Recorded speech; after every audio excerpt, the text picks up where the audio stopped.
É o ano da graça de 553. O imperador Justiniano I, um homem de imensa ambição e fé devota, observa seu domínio.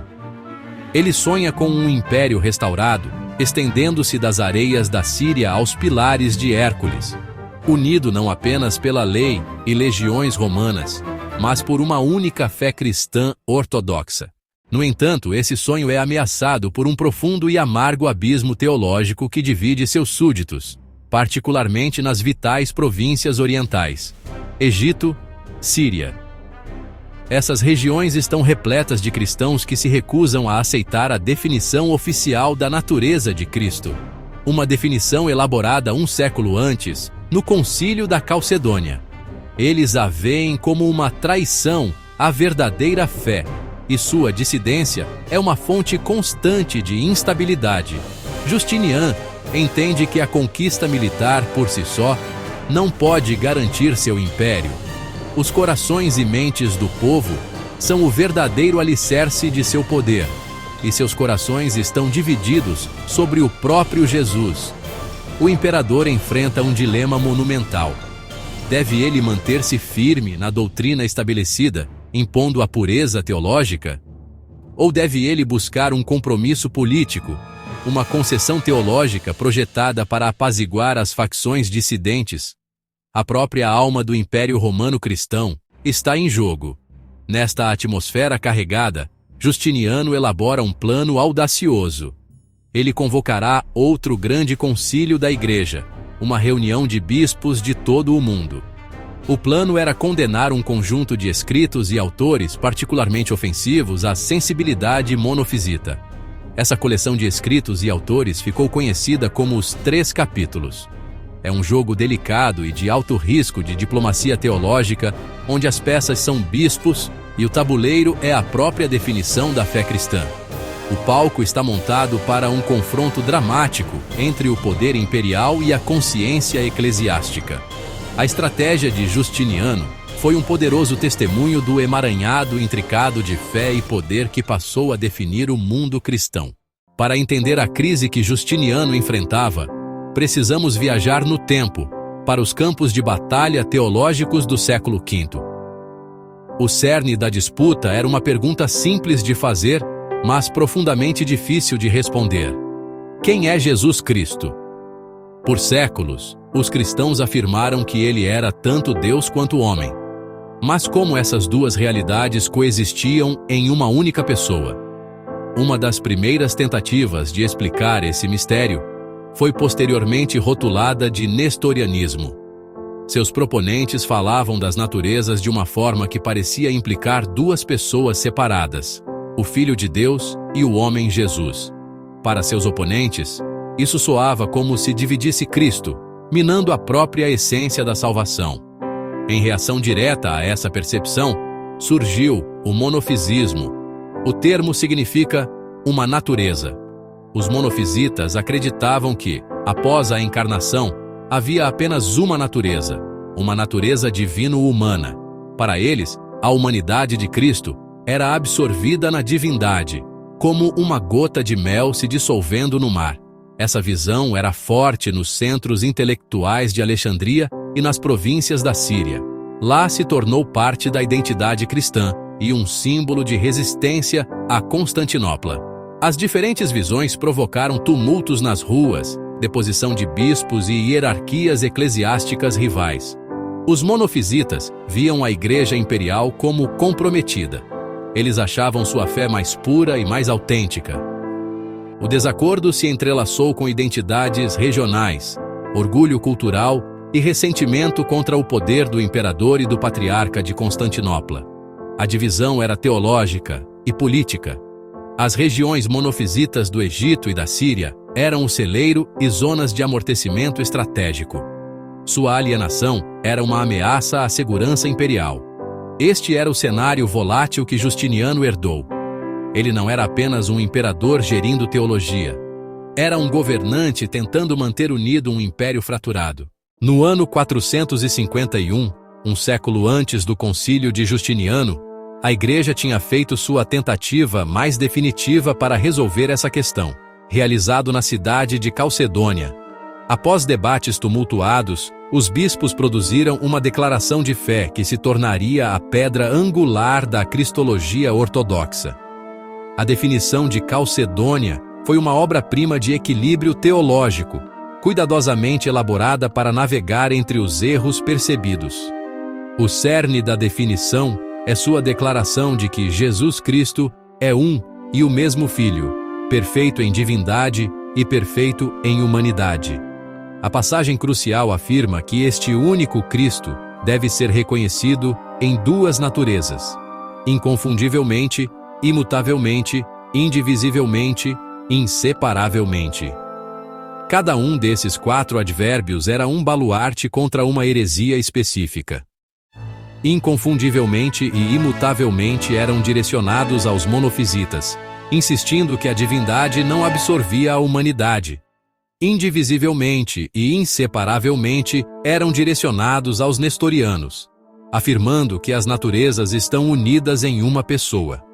Cristo é um quem, mas ele possui 2 quês.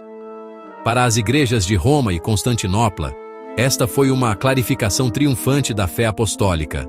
Preservou a integridade da plena humanidade e divindade de Cristo, essenciais para a salvação. No entanto, para os monofisitas no Egito e na Síria, essa definição não foi uma solução, mas uma traição. A frase, em duas naturezas, soou para eles como um retorno velado ao nestorianismo que tanto desprezavam. Como se poderia falar de duas naturezas após a união da encarnação, sem sugerir 2 pessoas? Para eles, Calcedônia não foi um concílio sagrado, mas um concílio de ladrões. Essa rejeição endureceu-se em um cisma permanente, criando igrejas monofisitas, alternativas, vibrantes, que desafiaram o Estado imperial. Diante desse racha intratável, Justiniano bolou uma estratégia, um gesto de boa vontade para com os monofisitas. O plano era condenar um conjunto de escritos e autores particularmente ofensivos à sensibilidade monofisita. Essa coleção ficou conhecida como os 3 capítulos. O primeiro capítulo era a pessoa e os escritos de Teodoro de Mopsuestia, professor de Nestório. Seus críticos argumentavam que seus ensinamentos lançaram as bases para a heresia nestoriana. Para os monofisitas, Teodoro era o verdadeiro pai da heresia que detestavam. O segundo e terceiro capítulos eram escritos de Teodoreto de Ciro e Ibas de Edessa. Ambos foram oponentes de São Cirilo de Alexandria durante os debates que antecederam Calcedônia. Ibas havia escrito uma carta altamente crítica de Cirilo e simpática a Teodoro de Mopsuestia. Embora ambos tivessem sido reconciliados e aceitos no concílio da Calcedônia, seus escritos permaneciam controversos. O problema com essa estratégia era profundo. Condenar esses teólogos pareceria criticar o próprio concílio da Calcedônia. Se Calcedônia havia aceitado Teodoreto e Ibas como ortodoxos, como um concílio posterior poderia condená-los?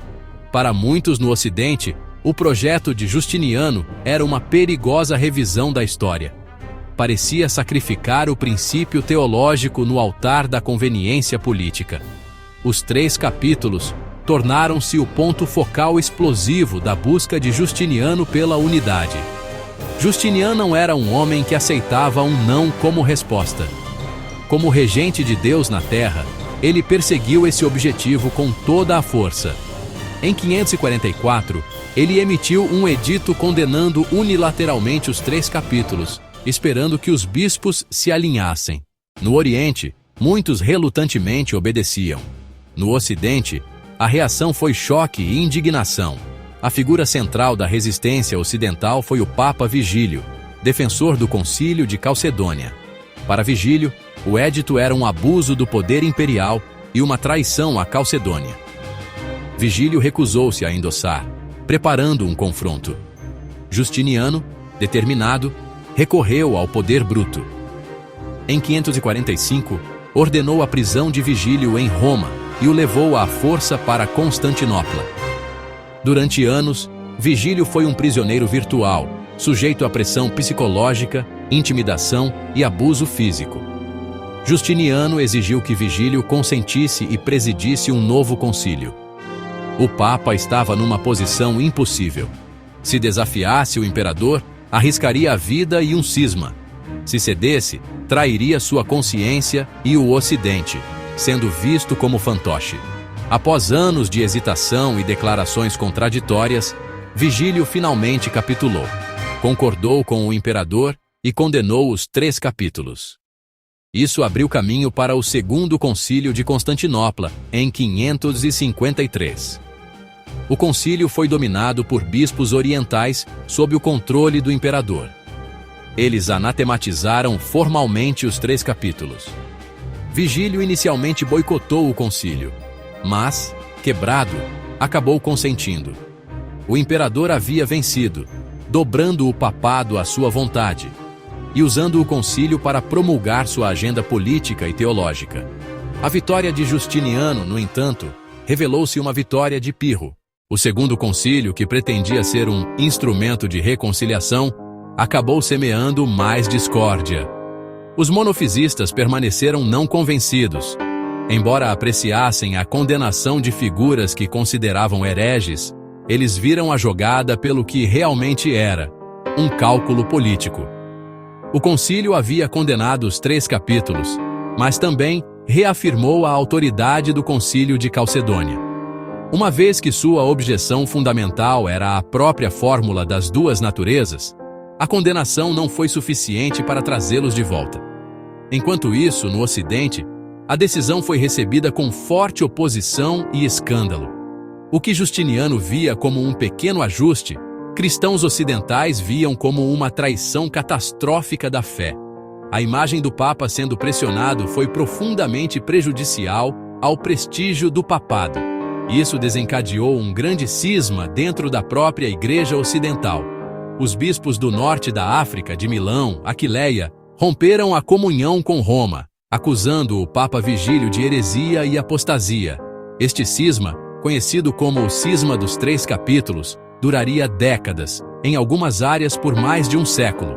Foi um conflito interno doloroso que dilacerou o tecido da cristandade ocidental. Igrejas que haviam se unido contra ameaças externas agora lutavam entre si sobre um concílio distante. A própria unidade da Igreja Ocidental, que fora uma fonte de estabilidade, foi fraturada. O esforço para remendar a túnica de Cristo no Oriente resultou em um novo e terrível rasgo no Ocidente. A história do Segundo Concílio de Constantinopla não é uma relíquia empoeirada. É um conto atemporal de advertência, cujos ecos ressoam poderosamente nos corredores da Igreja hoje. O dilema central de Justiniano, manter-se firme na verdade ou fazer concessões políticas, é um drama que se repete. Vemos esse perigo quando igrejas formam alianças acríticas com partidos políticos ou ideologias seculares. O resultado é uma trágica perda de credibilidade. O mundo vê a igreja não como farol de verdade, mas como grupo de interesse.